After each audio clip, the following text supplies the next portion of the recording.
Beppe Martinez e di fianco il nostro gran campione Nessi, che hanno proprio il post partita. Com'è andata?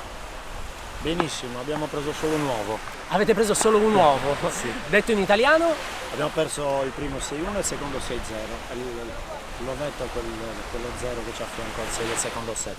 Vedo Alberto un po' teso e un po' dispiaciuto. Potevate fare di più? Di meglio contro i campioni? Assolutamente. Assolutamente. Niente, Troppo forti. Troppo forti? Troppo forti. C'è un altro livello? Sì. Ci impegniamo per l'anno prossimo? 5, 6, 7.